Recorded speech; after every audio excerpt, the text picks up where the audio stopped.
Hola, bienvenidos. Es nuestro deseo que el mensaje que estás por escuchar a través de nuestro pastor Emanuel Lara sea de bendición para tu vida.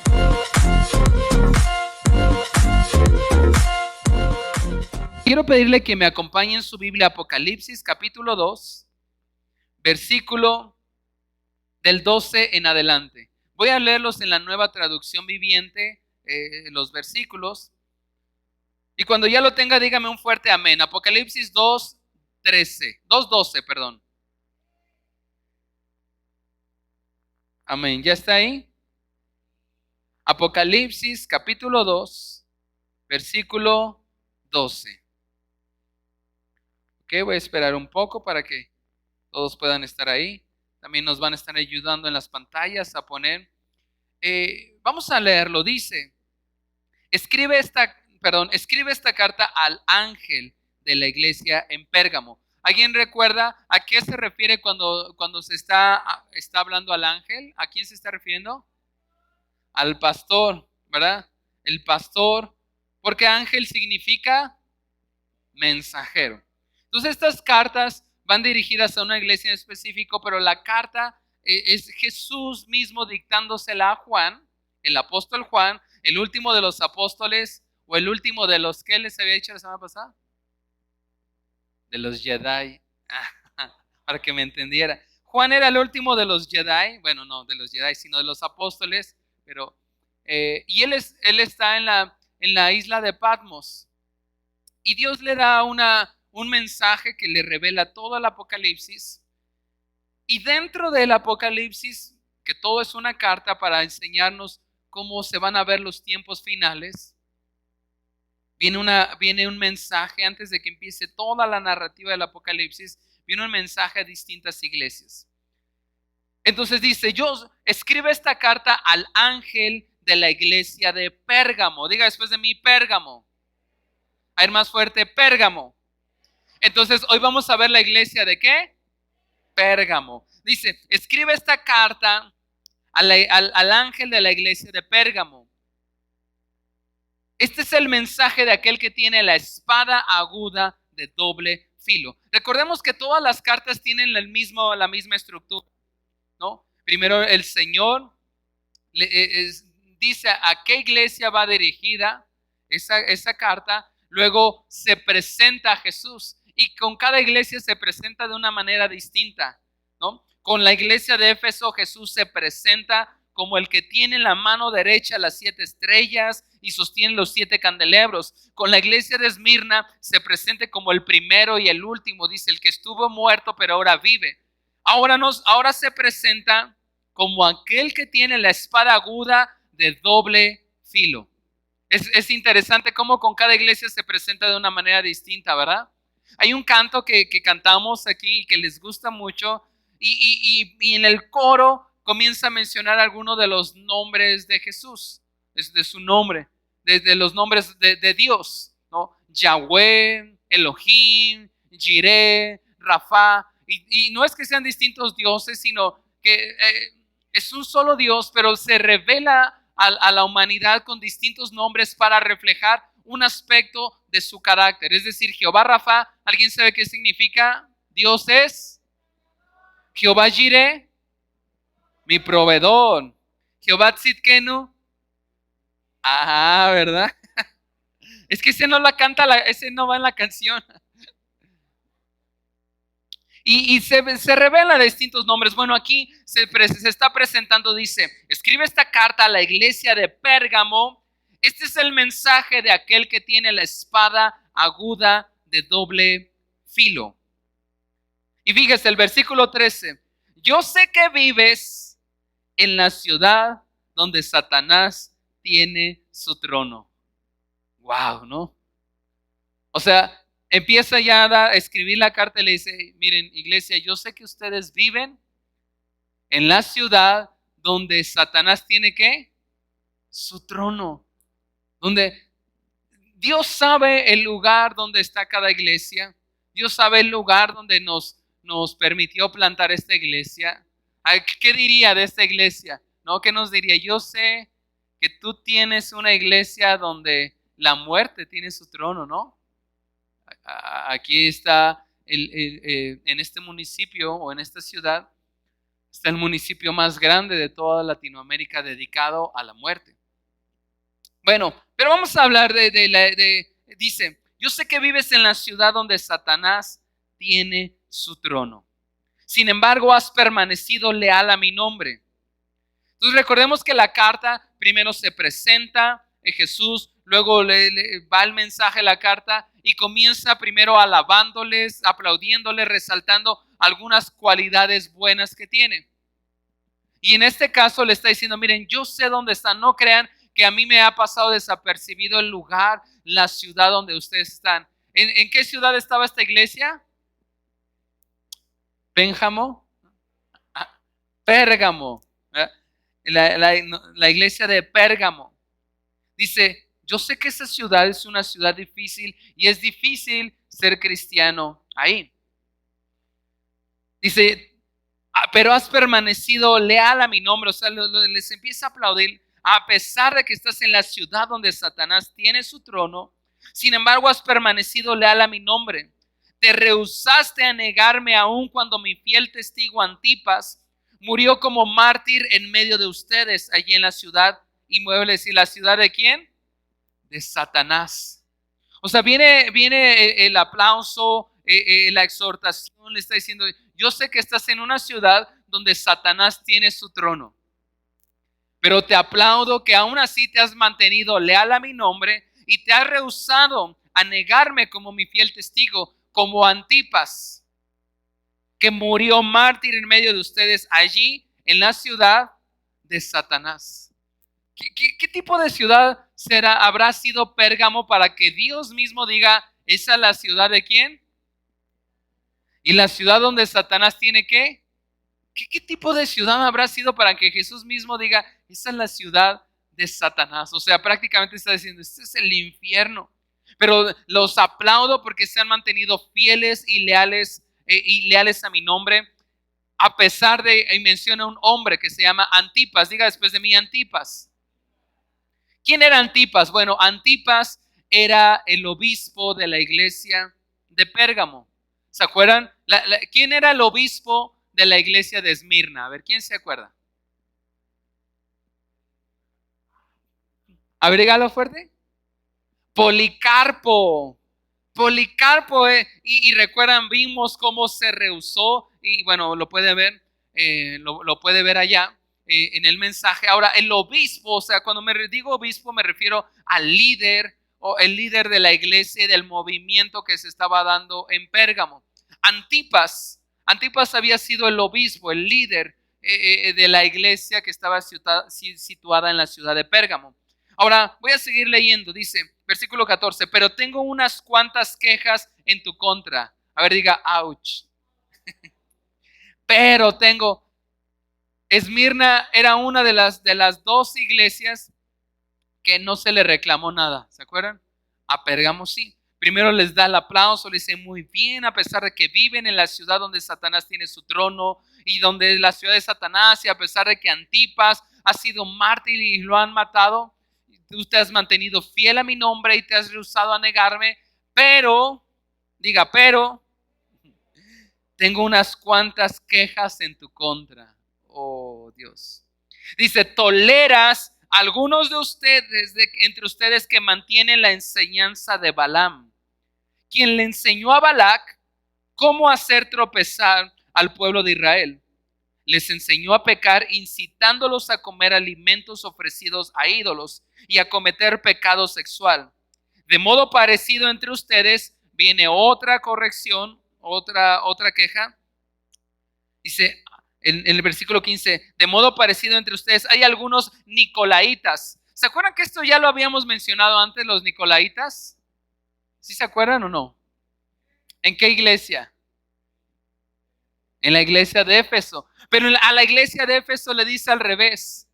Tú has rechazado la enseñanza o la doctrina de los nicolaitas. De hecho, en la iglesia de Éfeso es una de las cosas por las cuales Jesús aplaude a la iglesia de Éfeso. Le dice, tú rehusaste la doctrina de los nicolaitas. Aquí en la iglesia de Pérgamo les está diciendo, ustedes la están abrazando. Y dentro de ustedes hay Hay algunos nicolaitas que siguen esa misma enseñanza. A ver, voltea al que tiene al lado, ¿tendrá cara de nicolaita? ¿Qué es eso? No sé, ahorita lo vamos a explicar. Dice que siguen esa misma enseñanza, versículo 16, arrepiéntete de tu pecado o de lo contrario vendré a ti de repente.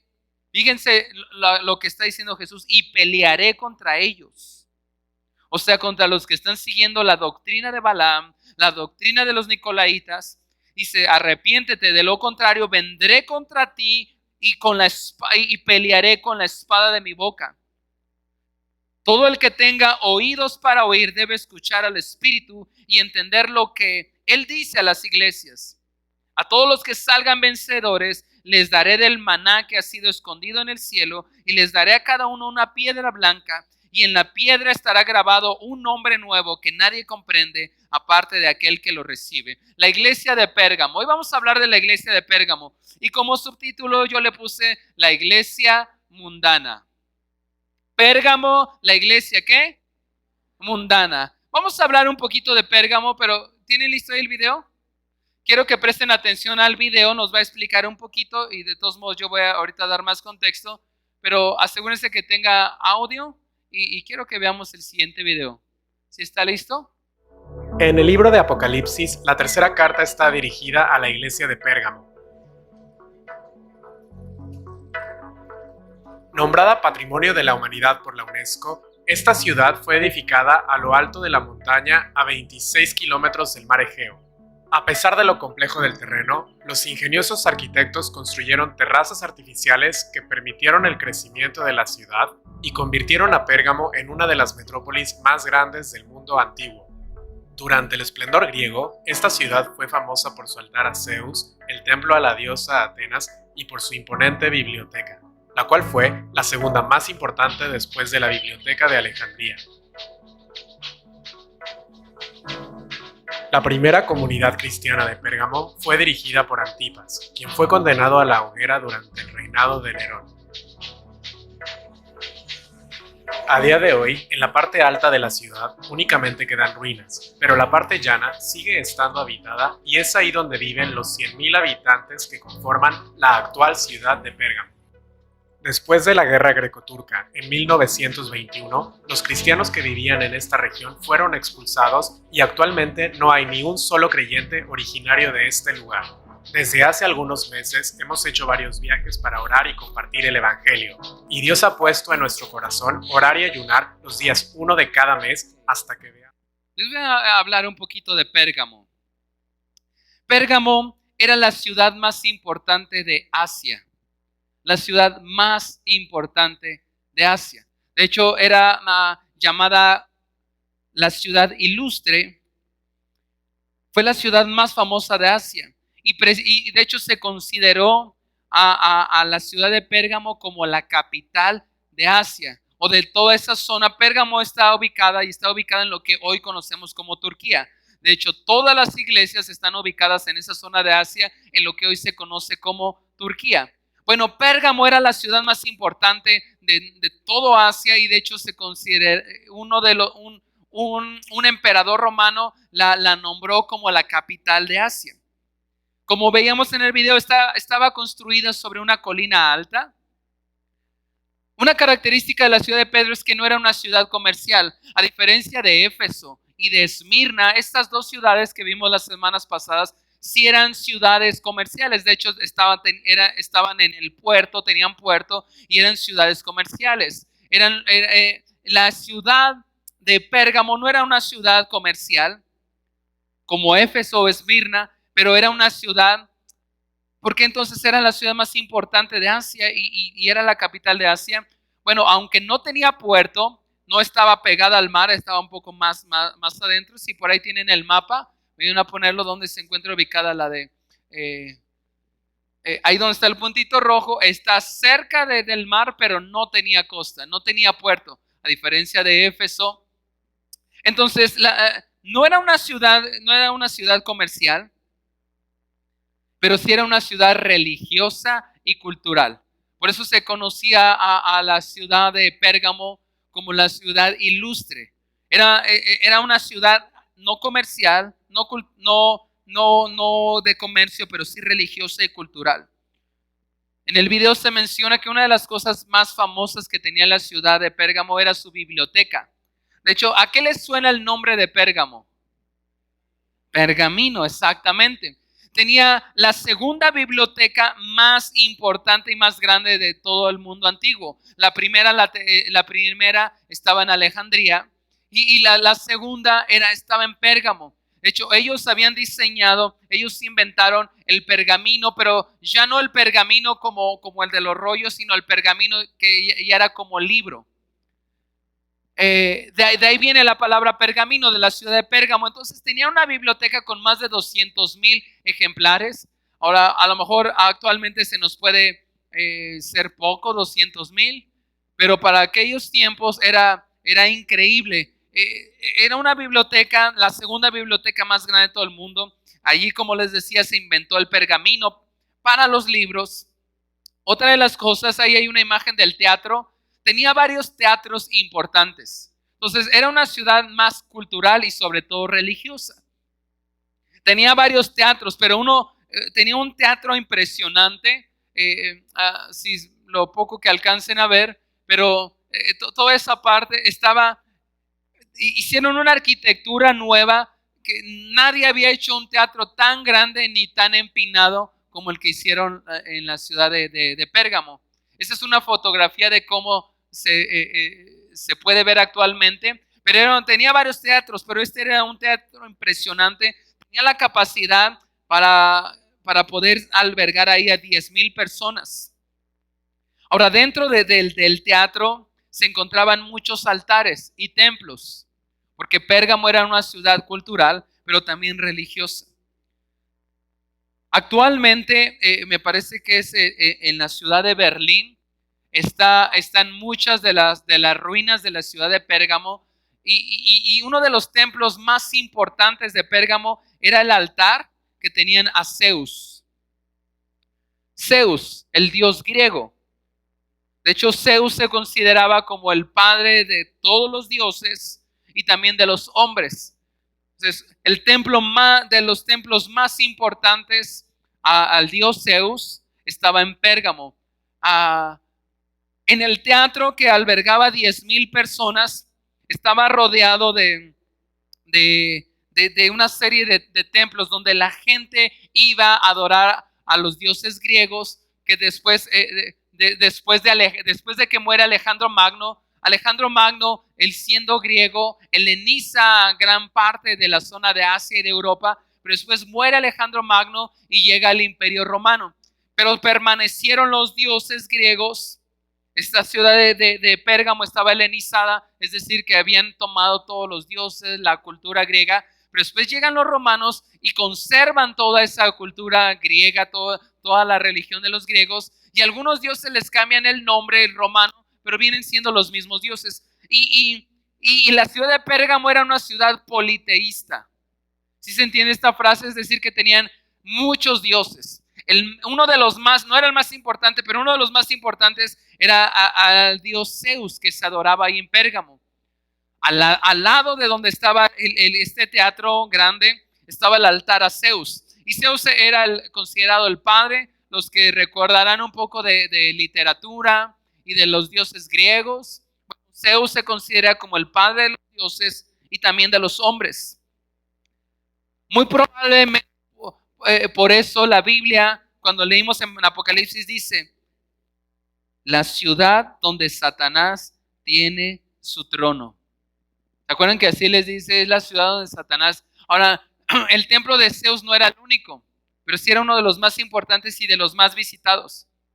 Dice en la historia que todos los días llegaba gente al templo de Zeus y traían sus sacrificios a Zeus. Y que todo el día se podía ver, porque aparte estaba puesto de una manera impresionante, porque si bien la ciudad de Pérgamo estaba en lo alto de una colina, el templo dedicado a Zeus estaba en lo más alto. Entonces, de cualquier parte de la ciudad de Pérgamo y aún en ciudades lejanas se veía el templo a Zeus. Se veía impresionante porque hay una réplica actualmente, creo que es en el Museo de Berlín, por ahí creo que les pasé la foto, no se alcanza a ver muy bien por la luz, pero hay otra foto, no sé si hay otra foto, pero hay varias réplicas de la estatua de Zeus. Esa no es ese no es Zeus, ese es otro dios. De hecho, las imágenes están nombradas, ese es Asclepio. Entonces se veían los escalones, estaba en lo alto de la montaña y se veía impresionante. Y todo el día dice la historia que se veía cómo salía humo de los sacrificios que se ofrecían a Zeus. No por nada, cuando Jesús se presenta, dice: yo sé que vives en la ciudad donde Satanás tiene su trono. No era el único Dios, porque les dije que era una ciudad politeísta. También tenían el templo a Atenea, otra diosa griega. Atenea se consideraba la diosa de la sabiduría, de la guerra y de los oficios. Entonces, cuando alguien necesitaba sabiduría, alguien estaba en guerra o necesitaba prosperar en su oficio, iba y visitaba el templo de Atenea. Había otro templo, otro dios ahí, y tenía su templo, el templo a Dionisio. Dionisio era el dios de la fertilidad, de la fiesta, del vino, es decir, de toda la pachanga.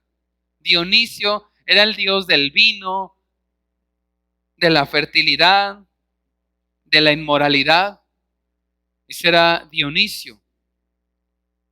Había otro templo, y de hecho este dios se consideraba el dios de la ciudad de Pérgamo. A pesar de que uno de los más visitados era el templo de Zeus y el más grande, y actualmente se encuentra la réplica y muchos de esos restos de la ciudad de Pérgamo en el Museo de Berlín, el dios de la ciudad se consideraba Asclepio. El templo Asclepio. Se dice, aquí está mi hermana, la doctora Maribel, mi esposa también es doctora, pero se dice, ¿alguna vez he escuchado hablar de Hipócrates? Se considera el padre de la medicina. Se dice que la familia de Hipócrates era descendiente del dios Asclepio, o como su nombre romano le pusieron Esculapio. Asclepio, el nombre griego, Esculapio, el nombre romano, era el dios de la medicina. Era el dios de la medicina, y su templo estaba ahí en Pérgamo. De hecho, se consideraba el dios de la ciudad de Pérgamo, Asclepio. Y era el dios de la medicina. De hecho, se creía, Hipócrates siendo griego, decían, y se cuenta la historia, obviamente es mitología. Bueno, Hipócrates sí es un hombre que existió, pero decía la mitología que Hipócrates era descendiente del dios Asclepio. Era el dios de la medicina. Se consideraba el dios de la curación. Y tenía un símbolo, su templo. Su templo tenía un símbolo. Y el símbolo era una serpiente. De hecho, estaba viendo videos del templo de Asclepio y tenía una serie como de pequeñas tinas donde si alguien estaba enfermo, iba y visitaba el templo de Asclepio y lo sumergían en esas tinas. ¿Por qué usaban la imagen de la serpiente? Porque decía la mitología griega que en una ocasión estaba Asclepio y le llegó una persona enferma y se había muerto. Y que de repente, él estando ahí tratando de curar, llegó una serpiente, y la serpiente en la boca traía unas hierbas. Y que esas hierbas las tomó Asclepio, se las puso al muerto y el muerto resucitó. Entonces, de ahí se cree y casi se diviniza también a la serpiente. Entonces, el templo al dios Asclepio, en la entrada tenía una serpiente. Y Asclepio, la imagen de Asclepio tenía un báculo, una especie de bastón de báculo. Más adelante se hace como la imagen de Asclepio, el báculo y la serpiente. ¿Le recuerda a algo este logotipo? El logotipo de la medicina, que actualmente, fíjese, desde allá viene esta historia. Este era el dios Asclepio, y entre muchos más. De hecho, se cree que parte de los rituales que en cada templo no es que nada más la gente iba y se persinaba o le oraba a los dioses, no, hacían sacrificios, hacían ofrendas. Si alguien venía enfermo, visitaba el templo de Asclepio y le hacían una serie de rituales con hierbas, algunos rituales y cada templo tenía sus sacerdotes, sus sacerdotisas. Primero, el que venía a visitar el templo se tenía que arrodillar, se tenía que hincar, tenía que orarle a ese Dios, decir que ese Dios era el que le ayudaba. Traía ofrendas y las ofrendas eran de alimento. Traían sus ofrendas, era alimento que quemaban, que ofrecían, y después lo que quedaba del alimento, entre ellos se lo comían. Si visitaban el templo de Asclepio, parte de los rituales que se hacían era con serpientes.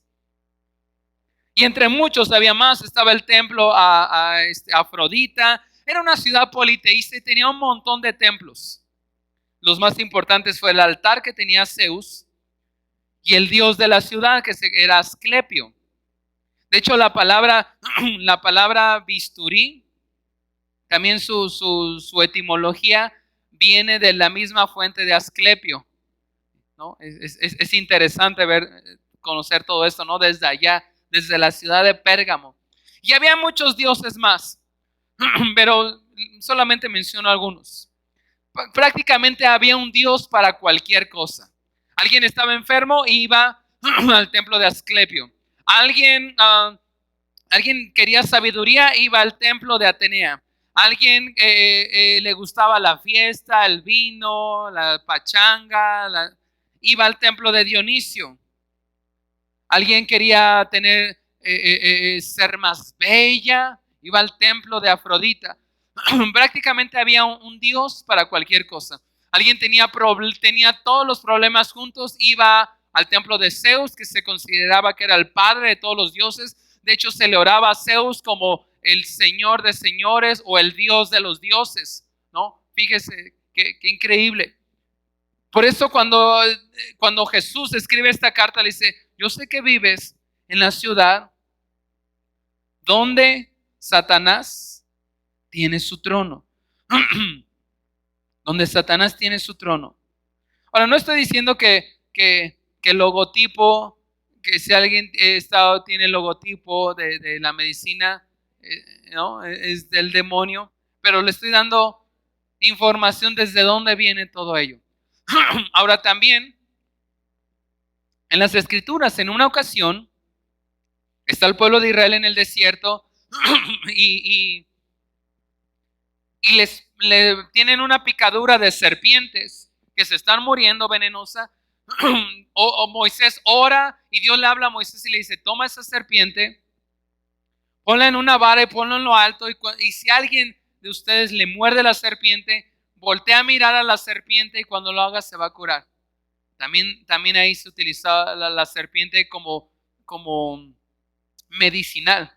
Parece ser que se toma esto para la mitología de Asclepio. Pero bueno, eso es información como cultural para que podamos tener un contexto cultural, geográfico, histórico de lo que se trataba de Pérgamo. Ahora, cada templo tenía sus sacerdotes y sus sacerdotisas. Y la adoración a cada dios, con parte de la adoración consistía en, es decir, alguien iba a visitar el templo de Atenea o de Afrodita, traían alimentos, venía la gente, hacían todos sus rituales, lo entregaban a las sacerdotisas, lo ofrecían, quemaban. Por eso se decía que de hecho el templo de Zeus era el más visitado y todo el día se podía ver cómo humo salía, y después se lo comían. Eso que ya habían ofrecido y que habían quemado ahí en el holocausto, después se lo comían, y parte también de la adoración a esos dioses era que después tenían relaciones sexuales con los sacerdotes o las sacerdotisas. Con razón Jesús dice: yo sé que vives. Ahora imagínese, si usted se diera cuenta de que eso se hace en un lugar, usted diría: este es el mismo infierno, ¿no?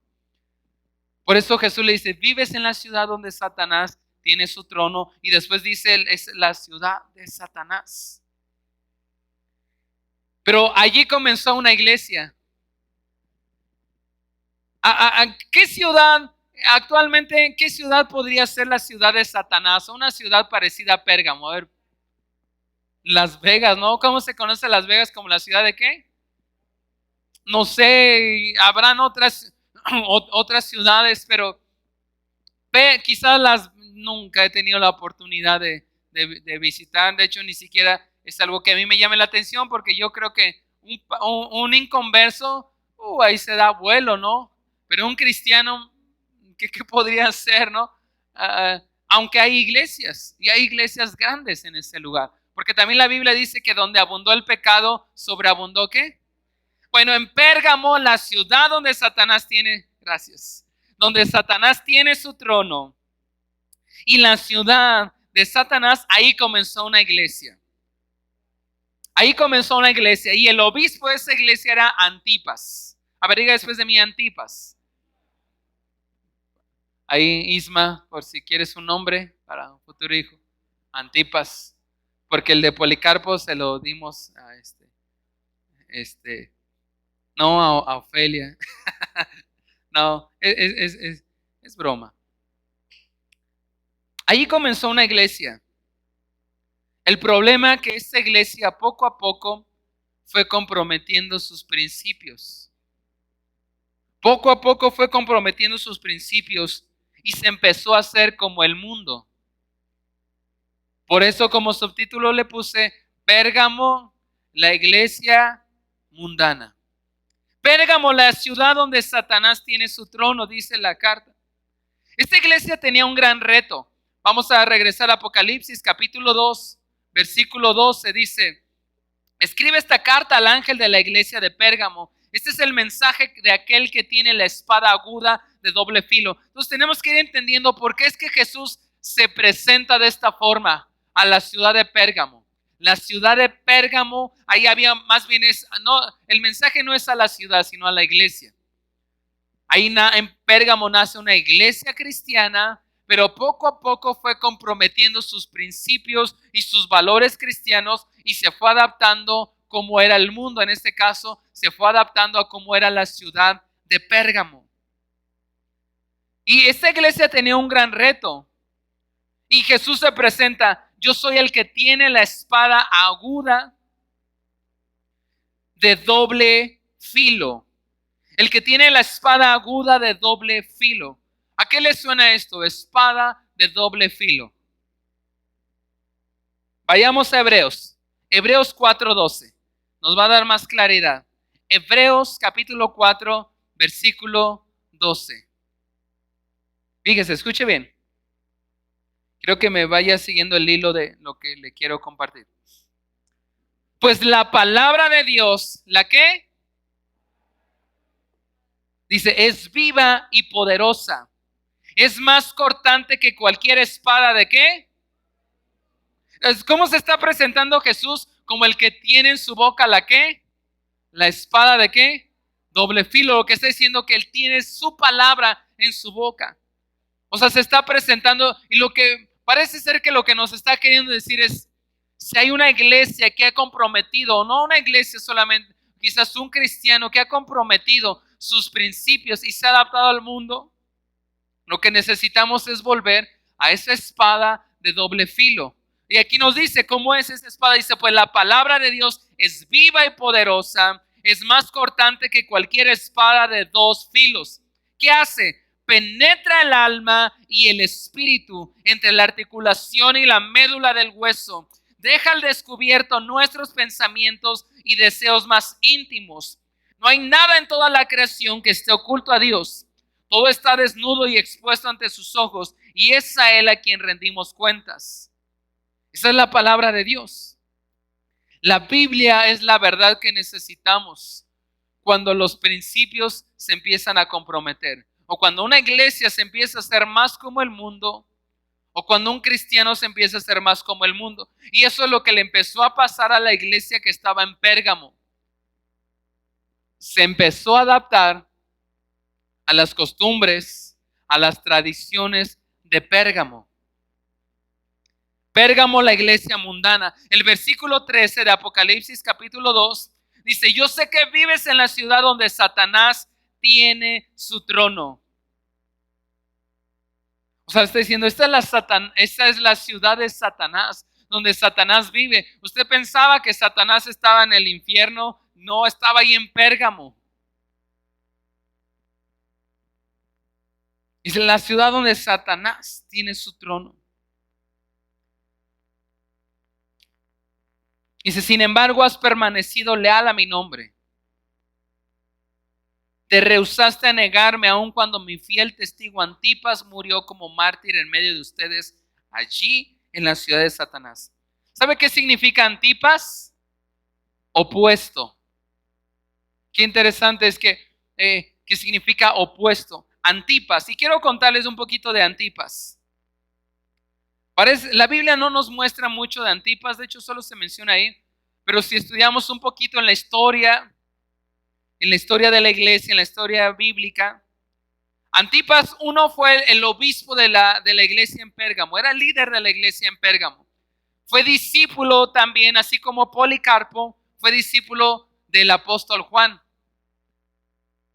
Hablábamos que Policarpo se consideraba como uno de los padres apostólicos, es decir, Policarpo fue bien importante porque hizo esa transición entre que ya estaban muriendo los últimos apóstoles que estuvieron directamente con Jesús y después vienen los padres apostólicos. Uno de ellos fue Policarpo, pero Antipas también fue discípulo directo de Juan.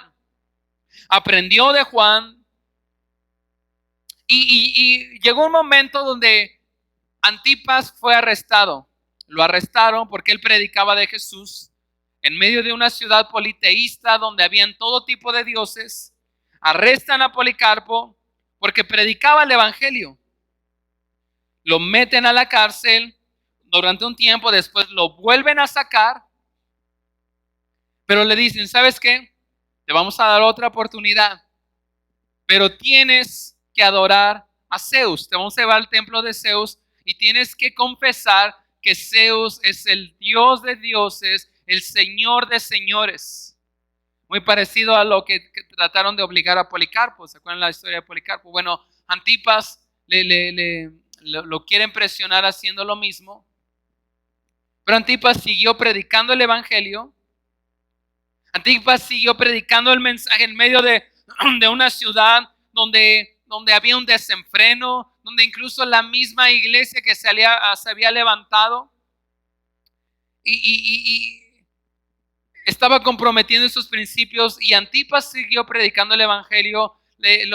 Lo quisieron obligar a que dentro del templo de Zeus se arrodillara y declarara que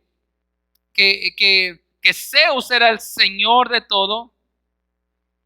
Pero Antipas se oponía a la corriente. Lo quisieron obligar no solamente a Zeus, sino también a decir que el César, es decir, el emperador romano, porque en esos tiempos ya no había muerto. De hecho, antes de Cristo muere Alejandro Magno y el imperio romano toma toda esa parte. Y ahora se adoraba también al César, el emperador romano, como un dios. O sea, el César también era uno de los tantos dioses adorados ahí en Pérgamo. Entonces, la guardia romana dice, no solamente vas a adorar a Zeus, sino te vamos a obligar a decir que el César es Dios. Pero Antipas se negó. Antipas se negó. ¿Y qué le hicieron a Antipas? Lo llevaron precisamente al teatro, al que mencionábamos hace rato, porque en un costado del teatro de la ciudad de Pérgamo estaba el templo de Zeus. Los llevan ahí al teatro y todavía le dan otra oportunidad diciéndole que tiene que él confesar que el César es el Dios, es el Señor. Y Antipas se negó. Tomó la decisión. De hecho, hay un relato donde le dicen a Antipas, hey, es que estás en contra de todo el mundo. Aquí todos declaran que el César es el Dios, el Señor de señores, que Zeus es el Dios de los dioses. Y tú te niegas. ¿Y sabe qué dice el relato? Antipas dijo, pues estoy en contra de todo el mundo. Y lo mataron y la historia narra la forma en cómo lo mataron. Estaba el templo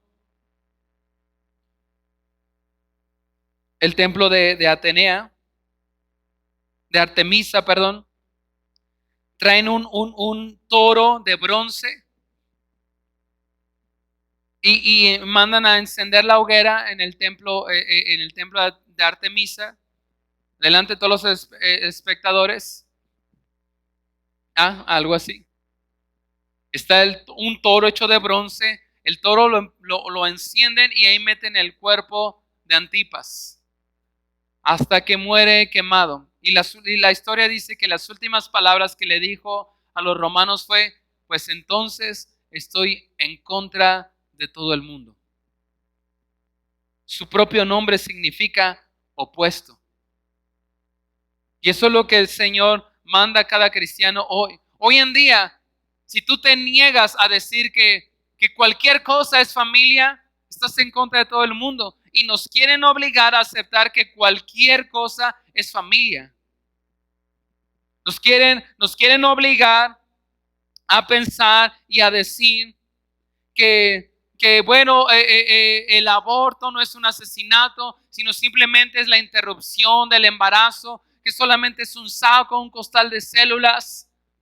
Y prácticamente los cristianos estamos en contra de la corriente. Nos quieren obligar a aceptar que cualquier cosa es familia, que no es un asesinato el aborto, solamente un saco ahí de células, que no piensa, que no siente. Y muchos cristianos se autocensuran creyendo que si dicen lo que ellos creen van a estar en contra de la corriente. Por eso esta serie de estudios, de talleres que estamos dando de ideología de género, de aborto, precisamente se llaman así, contracorriente.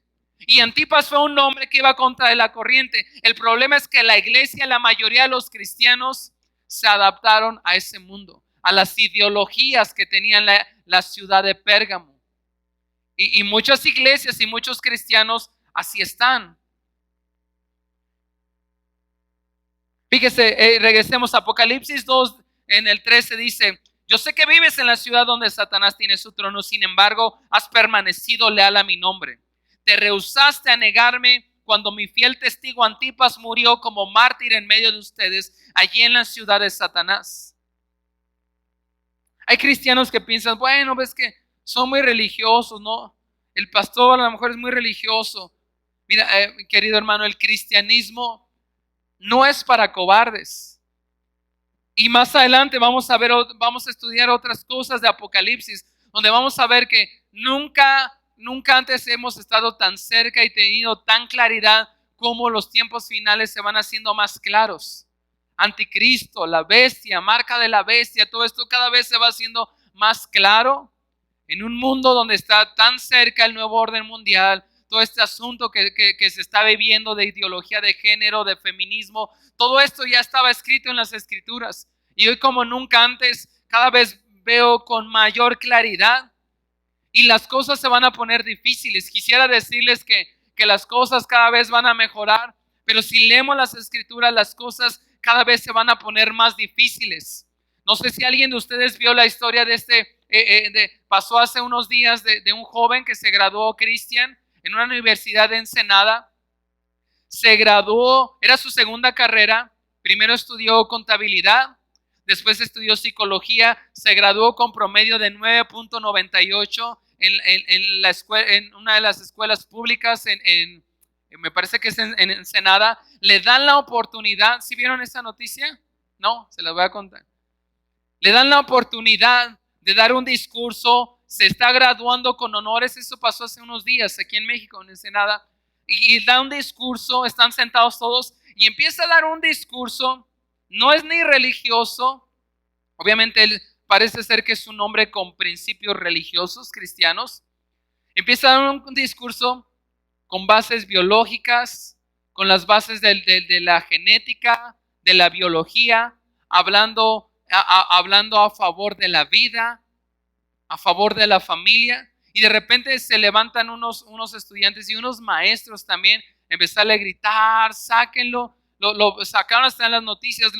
Algunos maestros y algunos estudiantes Están pidiendo a la universidad que le cancelen la cédula, que le cancelen el título por decir verdades, verdades biológicas, verdades científicas, verdades de la genética, verdades a favor de su discurso lo termina diciendo, nunca te olvides de la familia, ni de Dios.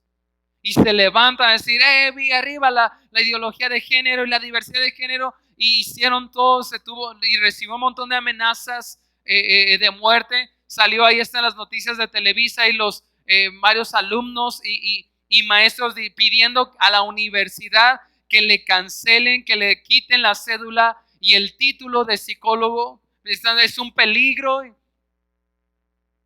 Y estamos enfrentándonos ante estas situaciones donde una ideología de Satanás, todo esto de feminismo, aborto, ideología de este taller del 30 de julio, vamos a estar hablando más acerca del aborto. Es una agenda satánica. Ahora, hace rato les preguntaba, ¿dónde cree que será la ciudad de Satanás? Más bien, ahora donde Satanás tiene su trono es en las ideologías que están gobernando todo el mundo.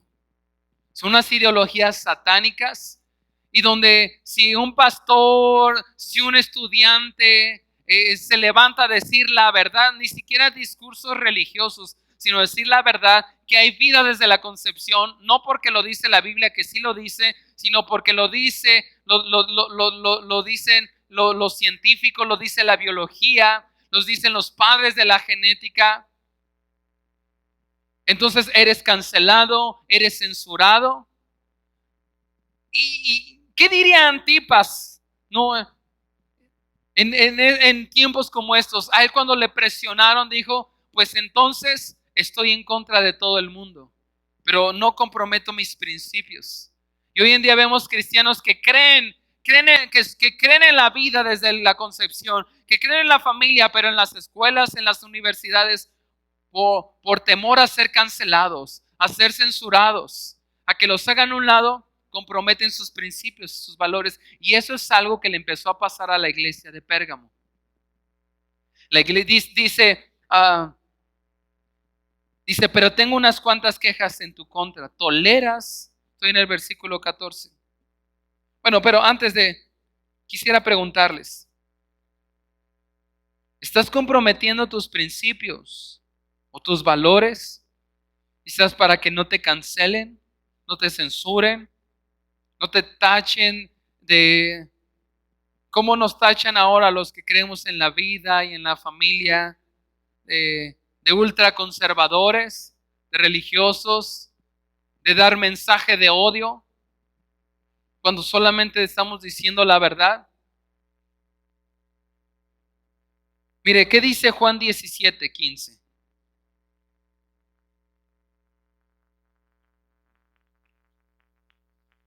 Juan 17:15 en adelante dice,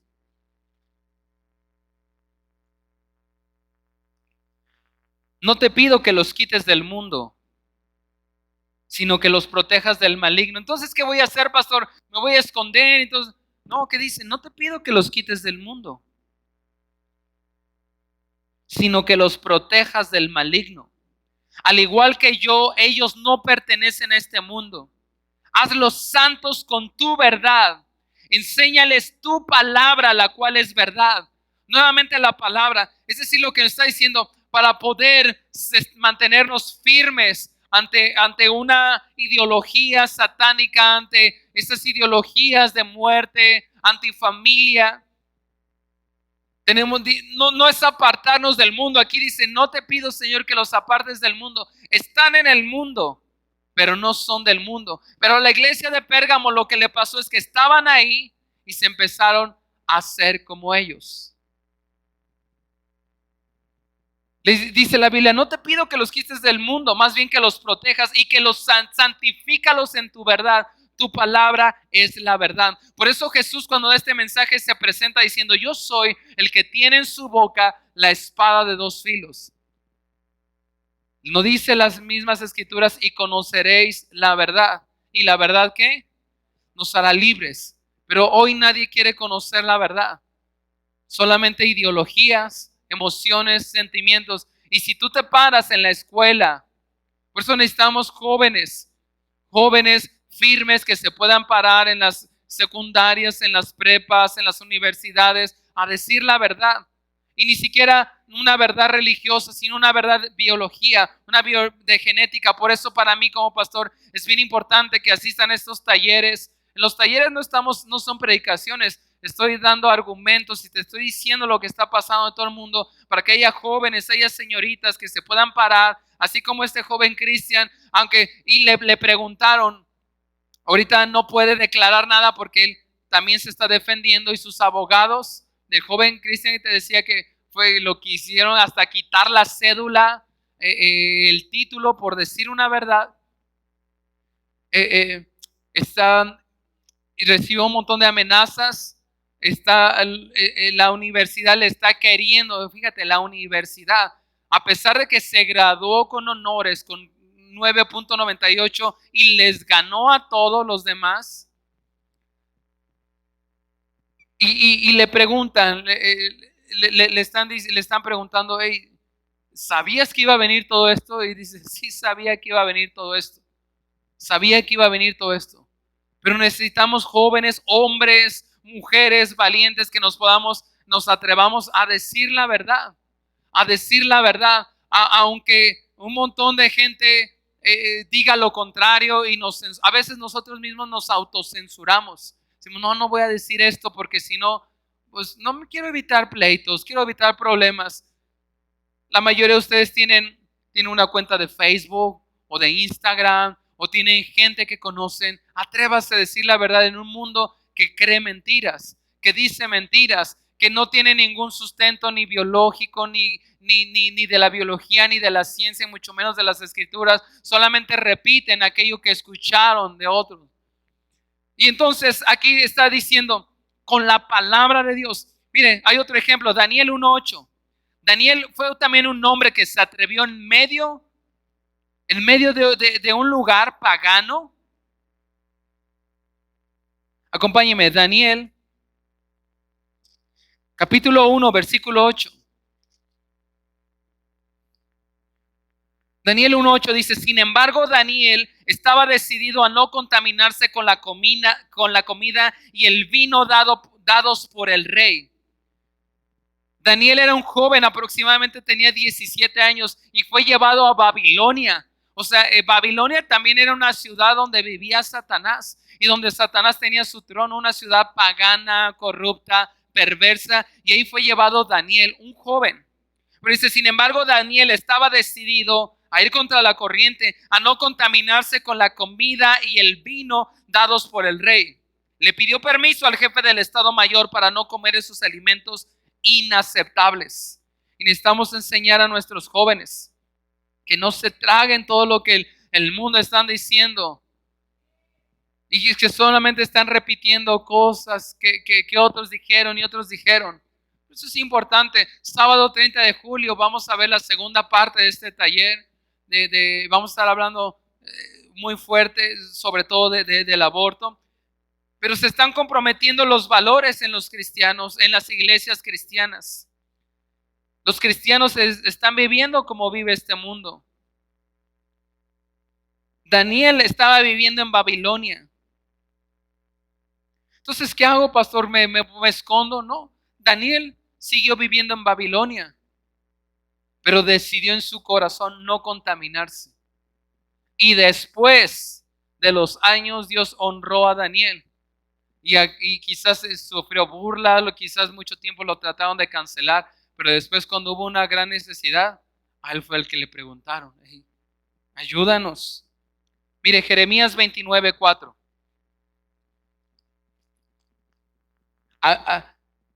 Jeremías 29:4. Hay un versículo muy bonito que yo lo menciono muchas veces, que es el 11, que dice, porque yo sé los pensamientos que tengo acerca de ustedes, dice el Señor, pensamientos de paz y no de mal, para darles el fin que esperamos. ¿Sí ha escuchado este versículo? Pero ¿cuál es el contexto? Mire, desde el versículo 4, Jeremías 29:4.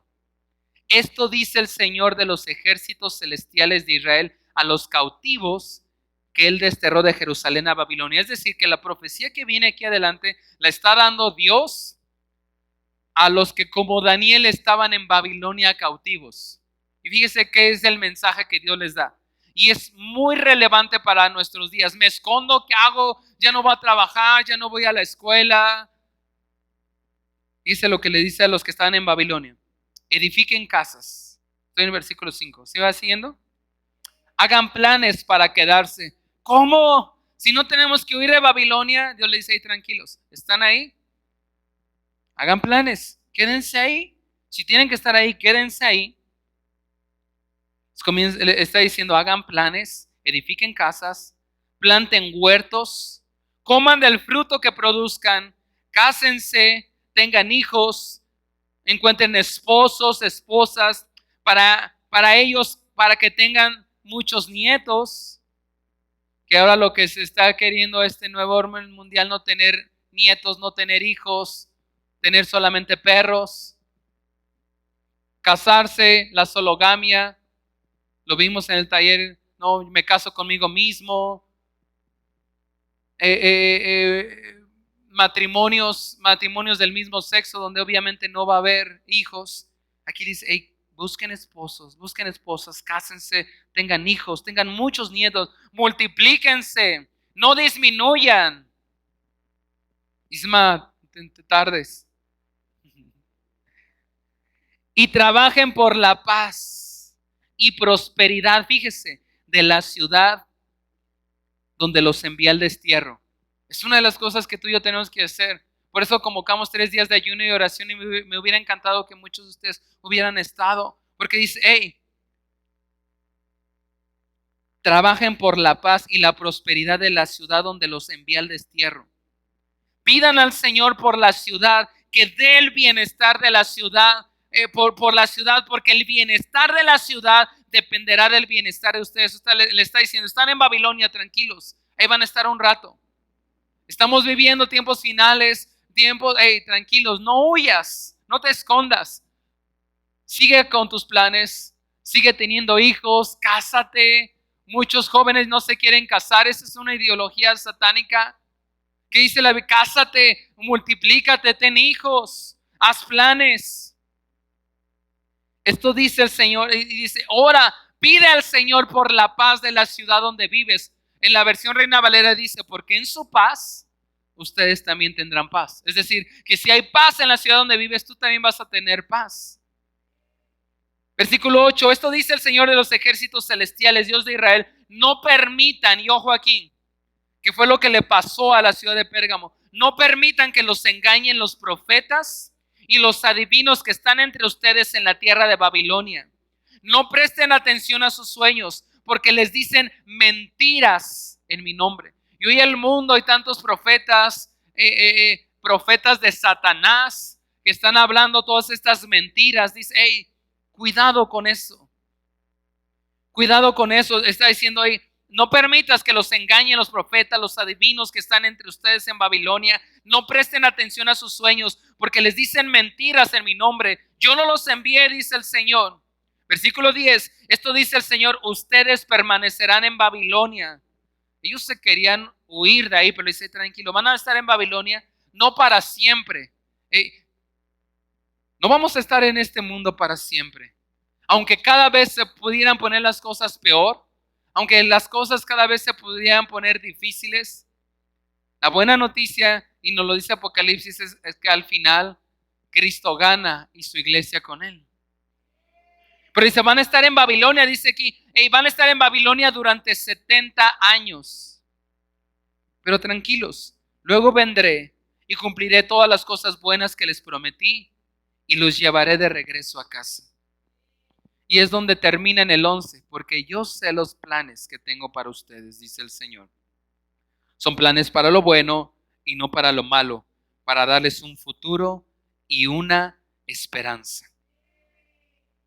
Estos hombres vivían en Babilonia y la profecía es, vive ahí, pero pide por la paz de esa ciudad, porque en su paz ustedes van a tener paz.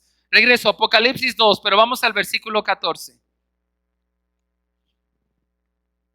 pero tengo unas cuantas quejas en tu contra.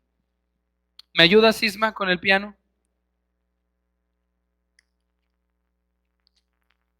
Pero tengo unas cuantas quejas en tu contra. Y menciona básicamente dos quejas. Toleras a algunos de entre ustedes que mantienen la enseñanza de Balaam. Diga después de mí, Balaam. ¿Se acuerda de Balaam? ¿Sí? ¿No? Tenía un animalito, la burra de Balaam, quien le hizo enseñar a Balac cómo hacer tropezar al pueblo de Israel. ¿Qué hizo? Les enseñó a pecar, incitándolos a comer alimentos ofrecidos a ídolos. ¿Cómo era la adoración en Pérgamo a Zeus, Artemisa, Afrodita? Tenía que ver con comida. Dice, pero está remontando, dice eso ya lo vivíamos desde Balaam y Balac. ¿Por qué Balaam le enseñó a Balac cómo hacer tropezar al pueblo de Israel? Les enseñó a pecar, incitándolos a comer alimentos ofrecidos a ídolos y a cometer pecado sexual. Entonces primero les dice, hey, entre ustedes. O sea, yo entiendo que afuera los que no conocen de mí lo hagan. El problema es que entre ustedes, entre la iglesia, han aceptado la doctrina de Balaam, que le enseñó Balac, que los incitó a pecar comiendo la comida sacrificada a los ídolos y sobre todo la inmoralidad sexual. Y rápidamente esa historia se narra en Números. Está este hombre, quiere maldecir al pueblo de Israel y no lo puede hacer. Contrata a un profeta, a un disque profeta, hey, ayúdame a maldecirlo. Dice, es que no puedo, Dios no me deja maldecirlo. Pero le dice, yo sé cómo los puedes hacer caer. Y los incita. Eso fue lo que ocurrió con Balaam y Balac. Dice, hey, miran, Dios no los va a maldecir porque lo que Dios ha bendecido se van a mantener bendecidos, pero sí sé cómo los puedes hacer caer. Y los lleva los lleva prácticamente a la inmoralidad sexual y a comer la comida ofrecida a los ídolos, cosas que la Biblia dice que él aborrecía. Y lo mismo estaba haciendo los cristianos en Pérgamo. Pero hay otra cosa que también, porque no es nada más, y en el versículo, ahí adelantito dice, en el versículo 15, de modo parecido entre ustedes. Acuérdense que le está hablando a la iglesia. Hay algunos nicolaitas que siguen esa misma enseñanza. Entonces, Dios le dice entre ustedes, recordemos, no le está hablando a la ciudad, a los que no conocen, le está hablando a la iglesia. Entre ustedes hay gente que mantiene la enseñanza de Balaam y la doctrina de los nicolaitas. A la iglesia de Éfeso les había aplaudido que habían rechazado la enseñanza de los nicolaitas. Esta iglesia la había abrazado. De hecho, dentro de los miembros de la iglesia había gente que tenía la doctrina de Balaam y la doctrina de los nicolaitas. ¿Y qué es esto? Prácticamente la doctrina de Balaam tiene que ver con fornicación y adoración a otros dioses.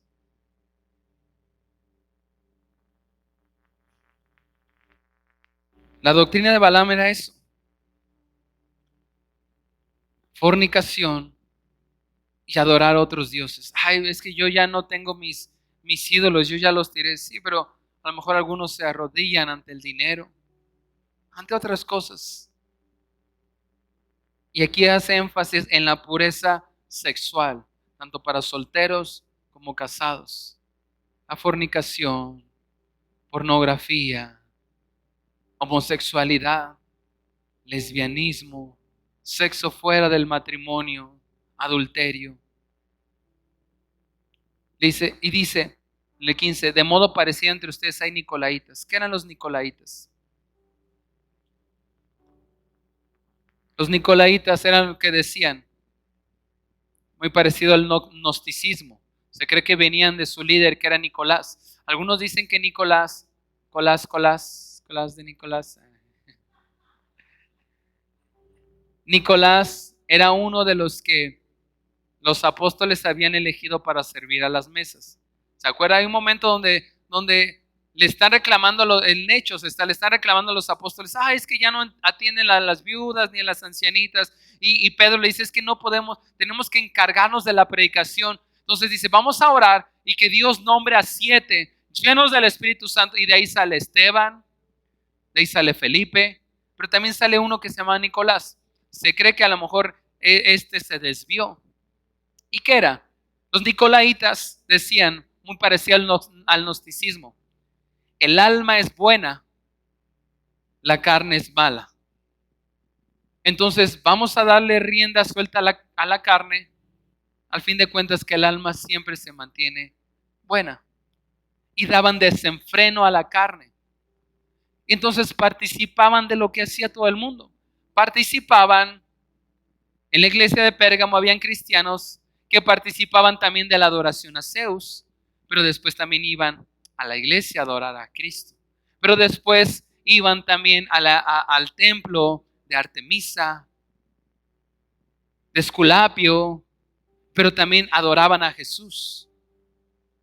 Le daban rienda suelta a todo lo demás, ¿no? Veíamos que el Dios Dionisio era prácticamente el dios de la fiesta. Le daban rienda suelta a la fiesta. Afrodita, de la belleza y de las pasiones y de la lujuria, le daban rienda suelta a la lujuria. Participaban de la adoración a Zeus, pero también participaban de la adoración de Jesús, porque su enseñanza, la doctrina de los nicolaitas es que el alma es buena.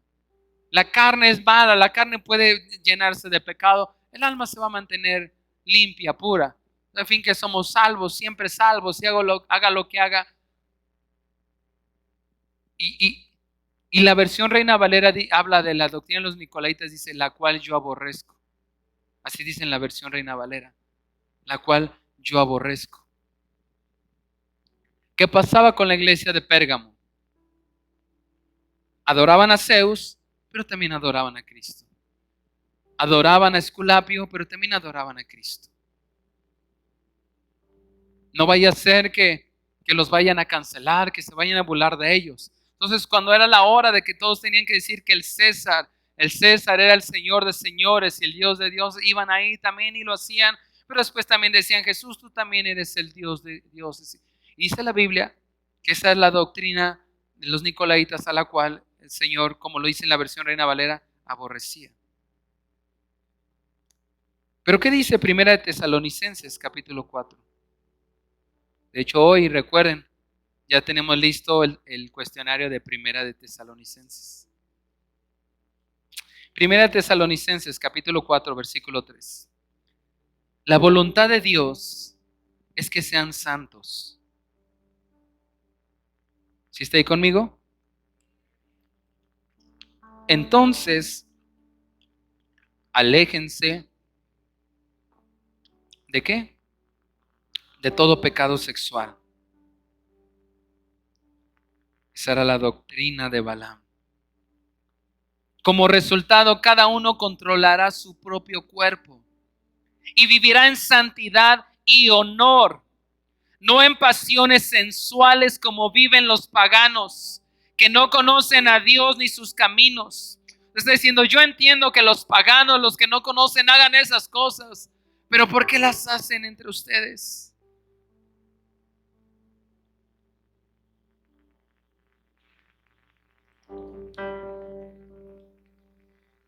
Muchos cristianos se dicen cristianos, pero tienen un pie en los dos mundos, en el reino de Dios y en el reino de las tinieblas, en el mundo de las cosas de Dios y en el mundo de Satanás. Porque quieren lo mejor de los dos mundos, quieren lo mejor que Dios puede ofrecer, pero no se quieren perder lo que el mundo también les quiere ofrecer. Y la Biblia dice que eso es algo que Dios aborrece. Esa es la doctrina de los nicolaitas. ¿Qué dice en el versículo 16 de Apocalipsis 2:16? Dice, arrepiéntete de tu pecado, o de lo contrario vendré a ti de repente y pelearé contra ellos con la espada de mi boca. Esto está muy fuerte. Porque está diciendo arrepiéntete. Porque si no, acuérdense, está hablando Jesús. Si no, yo voy a ir. Y no te olvides que yo tengo la espada de 2 filos en mi boca. Y voy a pelear contra ti. Con la espada de mi boca. Arrepentirse es una acción. Es comenzar a hacer lo que dice la Biblia. Miren, Segunda de Reyes 17:13 nos ayuda un poquito. ¿Cómo es el tipo de arrepentimiento que Dios quiere y desea para nosotros? Segunda de Reyes 17:13. Una y otra vez el Señor envió a sus profetas y videntes para dar a Israel y a Judá la siguiente advertencia. Este es el arrepentimiento que Dios quiere para cada uno de nosotros. Apártense de sus malos caminos. Obedezcan mis mandatos y decretos. Es decir, toda la ley que les ordené a sus antepasados que obedecieran y que les di a ustedes a través de mis siervos y mis profetas. Aquí dice en el 14, sin embargo, los israelitas no quisieron escuchar. Fueron tercos, como sus antepasados, quienes se negaron a creer en el Señor. Rechazaron sus decretos, rechazaron el pacto que había hecho. Rindieron culto a ídolos inútiles, por lo cual ellos mismos se volvieron inútiles. Siguiendo el ejemplo de naciones vecinas, desobedeciendo el mandato del Señor. Está diciendo aquí el mensaje del Señor a la iglesia de Pérgamo es arrepiente de tu pecado. Y arrepentirse es una acción, es comenzar a hacer lo que dice la Biblia que haga. La Biblia no dice que siga fornicando. La Biblia no dice que siga teniendo toda esa ideología de muerte, que siga pecando. Dice, haz una acción contraria. Y la palabra de Dios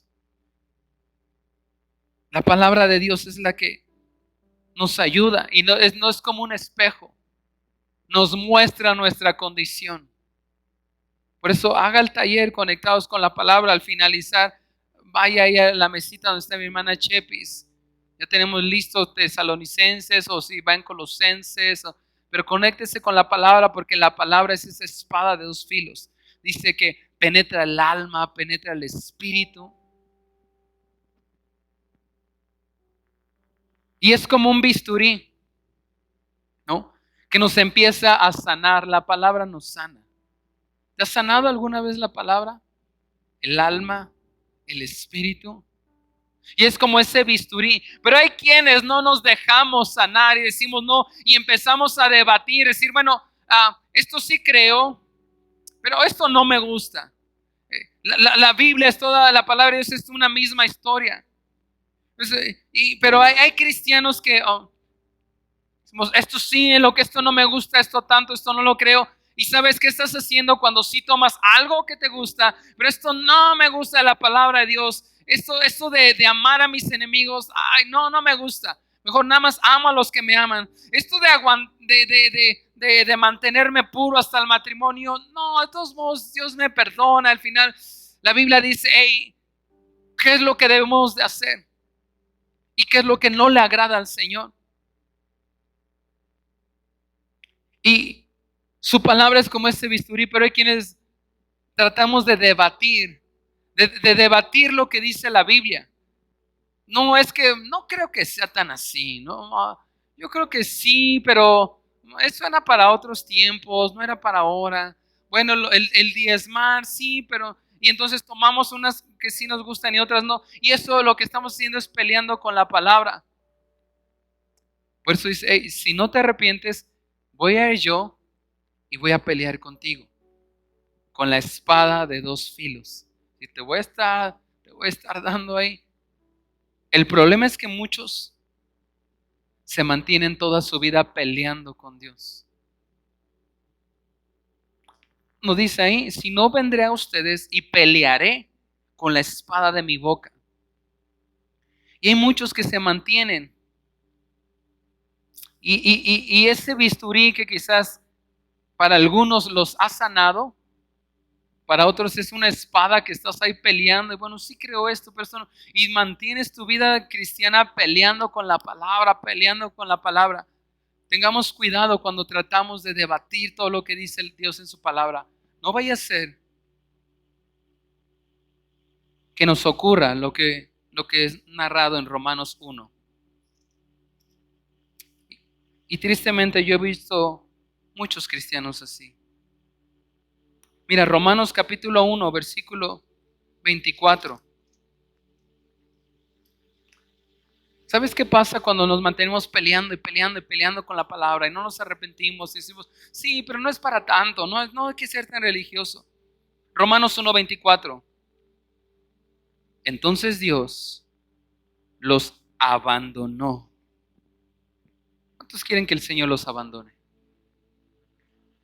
Entonces Dios los abandonó para que hicieran todas las cosas vergonzosas que deseaban en su corazón. Llega un momento donde Dios dice, está bien, te abandono, haz lo que deseas en tu corazón. Dice, entonces Dios los abandonó para que hicieran todas las cosas vergonzosas que deseaban en su corazón. Y como resultado usaron sus cuerpos para hacerse cosas viles y degradantes entre sí. Cambiaron la verdad acerca de Dios por una mentira. Y así rindieron culto y sirvieron a las cosas que Dios creó, pero no al Creador mismo, quien es digno de eterna alabanza. Amén. Por esta razón Dios los abandonó a sus pasiones vergonzosas.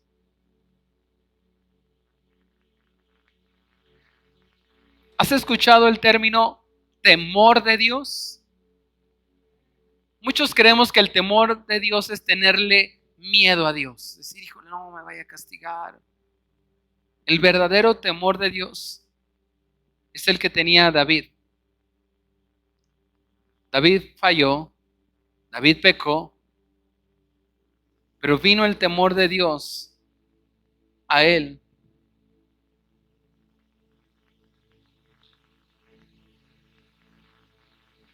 Y el temor de Dios fue, Dios, no me abandones. No quites de mí tu Santo Espíritu. Ese es el verdadero temor de Dios. No vaya a ser que nos encontremos peleando con Dios, debatiendo lo que dice su palabra, y llegue un momento donde Dios diga, entonces Dios los abandonó y los entregó a sus pasiones vergonzosas.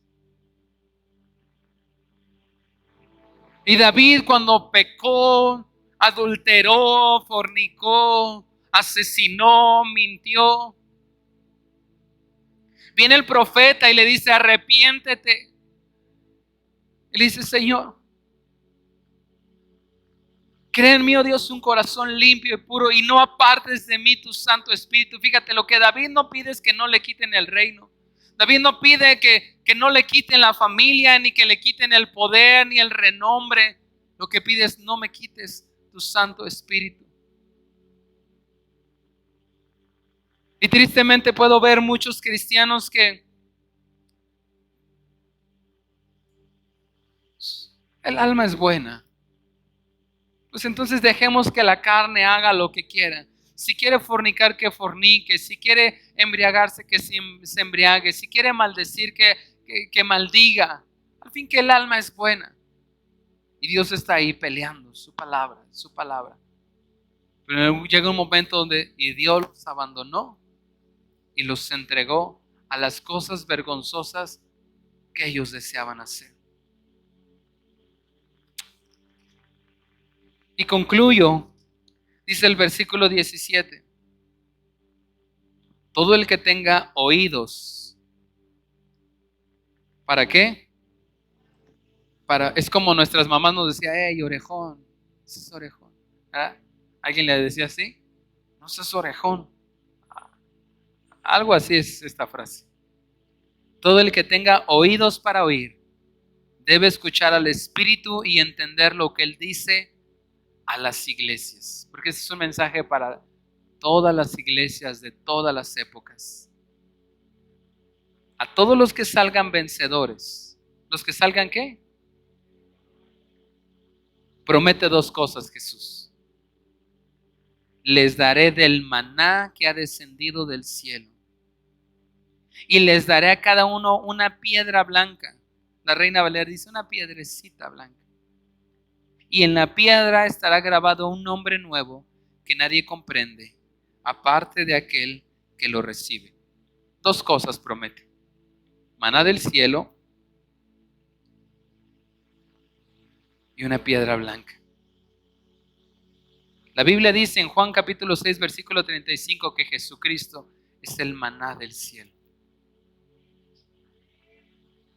Comida del cielo. Es Jesús. No quites de mí tu Santo Espíritu, ni me eches de tu presencia.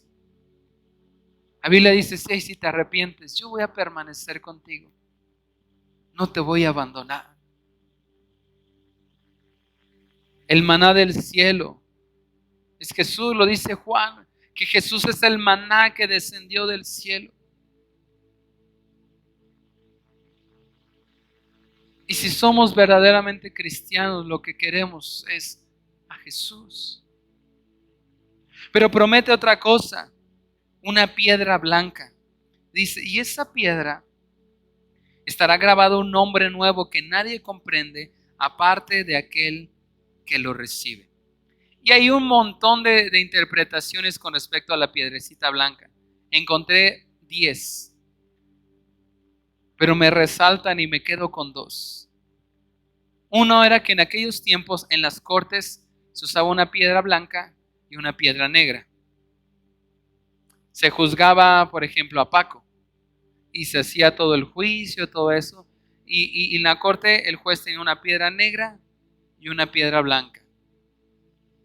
Y la piedra que echara el juez, si echaba la negra, es culpable. Si echaba la blanca, es inocente. Y a mí me hace, eso es real. Y a mí me hace mucho sentido esta interpretación. Si te arrepientes, sales firme.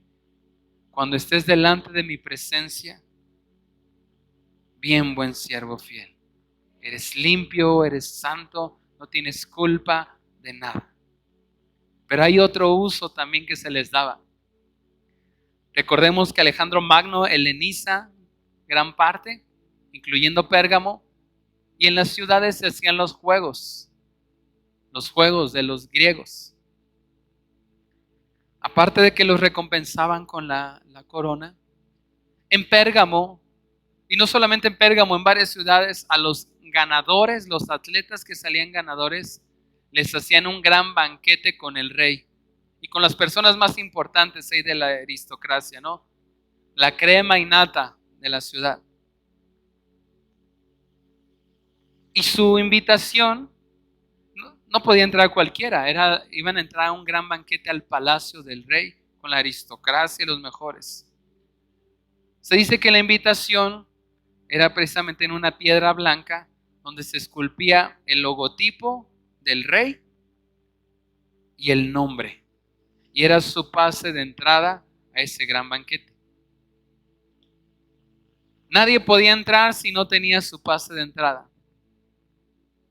Los cristianos, como lo vimos en la iglesia de Esmirna y también en la de Éfeso, no les permitían participar en los juegos a menos de que confesaran que Zeus era el dios de los dioses. Entonces, un verdadero cristiano jamás podría aspirar a tener esa invitación. Porque un verdadero cristiano jamás iba a aceptar que Zeus era el dios de los dioses o que Esculapio era el dios que lo había sanado. O que Artemisa, pero no es Atenea, era la diosa que le había dado sabiduría. Entonces un verdadero cristiano jamás podría aspirar a tener esa invitación. Pero Jesús dice, al que venciere,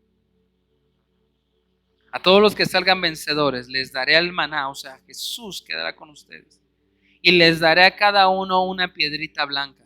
Es decir, cuando estés delante del Padre vas a ser declarado inocente, pero también es tu pase de entrada para que cuando estés con Jesús, nuevamente, ¿se acuerdan la ilustración que les puse de la corona? Lo que el mundo no te quiso dar por seguir a Jesús, yo te lo voy a dar. una piedrecita blanca, y dice, con un nombre que nadie comprende, solo el que lo recibe. Que a veces a Jesús le gusta cambiarnos el nombre. Te pusieron Mara, amargura, pero Jesús te dice, hey, ya no vas a ser amargura, vas a ser alegría. Y hay cosas que solamente es Dios y tú las conoces. Al que salga vencedor les daré el maná. Yo no quiero que conmigo pase lo que dice en Romanos, que Dios los abandonó y los entregó a una mente totalmente perversa. Al que saliere vencedor, Jesús permanecerá con ellos y les daré una piedra blanca. Esa piedra, la que era el pase de entrada a un banquete, dice la Biblia, el que persevere hasta el final, este será salvo, y que habrá un gran banquete con nuestro Jesús. Y si tú te mantienes firme, no te creas esas tonterías de que, bueno, el alma es buena, la carne es mala, entonces pues el cuerpo lo que pida. No, eso es una mentira, un engaño de Satanás. ¿Qué diría? ¿Qué diría Antipas? Dijo, estoy contra todo el mundo entonces. Y lo mataron. Vienen tiempos difíciles para los que digan la verdad. Pero el que persevere hasta el fin, tendrás tu pase de entrada con un nuevo nombre que Él te dará. Y donde estarán tanta de la historia que solo tú y Él conocen. ¿Qué te parece si nos ponemos de pie? Cierra tus ojos, ya estamos terminando. Mantengamos la transmisión todavía. Este es un llamado para el arrepentimiento y la entrega y la consagración a nuestro Señor. Nuestro Señor necesita jóvenes, adolescentes que no se doblen, que no tengan temor de decir la verdad a sus amigos, a sus maestros. Capacítense, chicos, conozcan qué es la verdad, la de las escrituras, pero qué es la verdad de la biología, de la embriología, de la genética. Mi esposa me dice, ay, no leas tanto. Le digo, no, a mí no quiero que nadie me agarre de bajada. Necesito saber. Él me tiene estudiando y viendo cosas de embriología y de ADN. El Señor necesita jóvenes que se mantengan, que digan la verdad. Hombres, mujeres, maestros, maestras. Salió una mujer con una doctrina satánica y demoníaca. Olga Sánchez Cordero. Si usted ha visto esto, educación sexual integral para todos. Lo empezó ya hace unos días a proponer, búsquelo. Era de lo que yo les estaba hablando. ¿Qué se trata de eso? Es despertar la sexualidad, despertar la masturbación, despertar la pornografía, despertar la homosexualidad, despertar todo tipo de perversiones en nuestros pequeños. Eso le llaman educación sexual integral. Necesitan maestros que se paren firmes y decir, yo no les voy a decir mentiras. Padres que enseñemos a nuestros hijos, lo que no les enseñemos a nuestros hijos en casa, lo van a aprender allá afuera, torcido, corrompido. Y así como estás puesto de pie, ¿te parece si tomamos unos momentos? Dice la Biblia, arrepiéntete. Señor, alguno le está diciendo, ya no estés tratando de debatir conmigo lo que te gusta, lo que no te gusta de la Biblia. Cree, confía.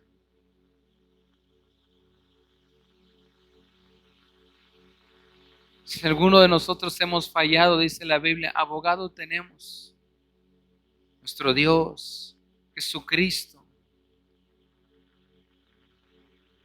Y todo comienza entregando nuestra vida al Señor Jesucristo.